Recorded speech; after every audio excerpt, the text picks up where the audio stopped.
Since it's Turtle Day here at Kapow, we've got our friend Ray Johnston come in to talk to us about Turtles in the realm of gameplay.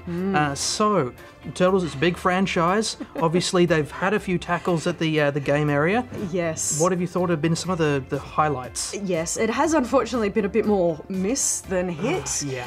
The highlights really hark back to the early arcade days. Oh, the arcade You've game. got the original arcade version. It was simple. The beat-em-up mechanics were beautiful. It was so easy to play. Yep. You could play with your friends. Everything in that game was iconic. I've got to say, I went through a lot of 20-cent coins with that one, and I would always go as Donatello. Yeah. Rather than my favourite. I'd always go Donatello because he had the reach. You know, you got the bow staff, you can get in. You know, Yeah. So that was... I always let my favoritism for Michelangelo get in the way. Right. See, he didn't have the reach, but he was quick. Yeah. He was fast. Yeah. It was cool, you know? And like you say, it was great just when you got a few of your mates on there, you could all get involved, and it was a lot of fun playing that game. It was just a really good, well-made game. And you got to play in those iconic places, locations, against iconic enemies. You didn't feel lost at any point during the game. You could just enjoy it for what it was. Yeah. And I think the only game that really built on that successfully was the Turtles in Time, also in the arcade. It basically offered just a huge injection of personality into what we'd already grown to love.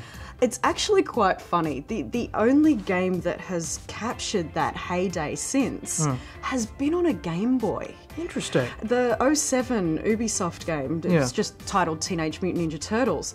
It was released on console and it wasn't great on console, but on Game Boy it was fantastic. It had a great art style, it had smooth animation, it had personality, and it was just great gameplay. So still very much informed by that original success of the arcade game? It had those old beat-em-up mechanics. It had that nostalgia hit to it that we'd been looking for all those empty years. Well, that's the thing. Any Turtles game is going to sell, you know, because people love the whole concept, and you know you're going to want to play those characters. Absolutely. But as you say, it stumbled so many times. So, what are some of the worst offenders? Well, look, I think when we start trying to turn Turtles into a fighting game, which I would have thought it would fit, you know? You've got different fighting styles, you've got the four guys, You would. And, I mean, there's been a few where we thought it would work.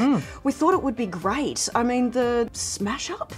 Right. It was made by some of the team from Super Smash Brothers. There you go. So that's we were already going, you're thinking it's going to work. This is going to be awesome. But it was kind of around the same time, and you just played it a little and just went back to Smash Brothers because it just wasn't the same. Oh dear. There was a decent fighting game one though. When I say decent, you know, we're setting the bar pretty low when it comes to Turtles games, but it incorporated all the characters from not only the Mirage and Archie versions of the comics, but also from the movies and the cartoons. Right, that's a big roster. Well. So you could choose from all these characters, and it was trying to compete with Street Fighter at the time. Tricky. And it didn't offer a whole lot of competition for Street Fighter. You know, this didn't exactly turn into an iconic fighting game. No, because I've never even heard of it, honestly. But the special moves were pretty fun. Oh, well, there you go. So that was a highlight for that one.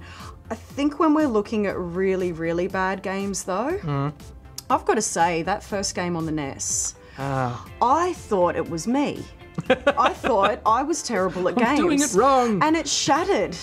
You hurt me deeply. It shattered some of my self-esteem at that point. Dear. There was this dam level and it was horrendous, and you had to get your turtle through this dam, like this tiny little space, in the quickest time possible, and it was so difficult. So that doesn't even sound like fun. It wasn't fun. It was frustrating, and at the end you were rewarded by continual levels where you had no mission objectives. Right. So you were just kind of left wandering, not knowing what to do until you kind of worked it out yourself. See, the arcade game, even though that was just from left to right, but that would still occasionally throw an arrow up if you seem to be a bit confused. Exactly. No, this one left you wandering. Enemies would appear, disappear. You'd kill them, nothing would happen. You'd kill them, pizzas would disappear, pizzas would come up all over the place. It was an absolute mess. That is a shame. Look, so we don't have to end on a down point. Sure. Now, like we say, it seems like Ninja Turtles should be a great franchise to bring into gaming. Absolutely. Why do you think it hasn't worked? What do they need to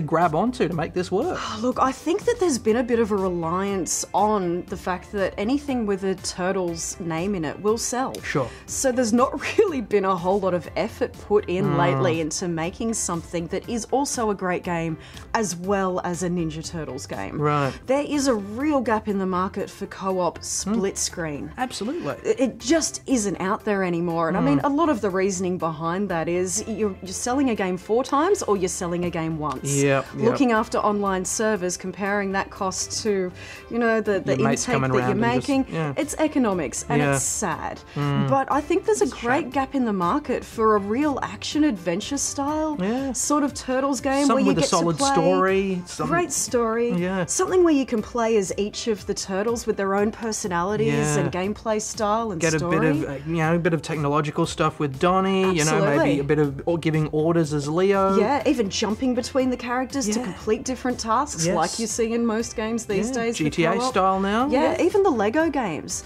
I can imagine Turtles making a great Lego game, utilising all the different characters to unlock different features in the levels. Yeah. You've got me excited now. I'm going to start lobbying developers on Game Twitter. developers, be Make aware. a good Turtles game. We're throwing gems at you here. And I want to play as April O'Neil sometimes. Things need to be investigated. You get to get in there as April. Well, you certainly, the bar has been set pretty low by the recent film. Yep. So you might have a shot there. But Just keep Michael Bay away from the games, dear please. God. Oh God, don't even. needs to Don't be- say his name, he'll appear. He needs to be locked in the George Lucas Centre for people who shouldn't be allowed to touch things. Absolutely. No sharp objects or explosives. But look, Ray, thank you so much for coming along and having a chat with us. Thanks for having me. As always, it's been a pleasure. Thank you.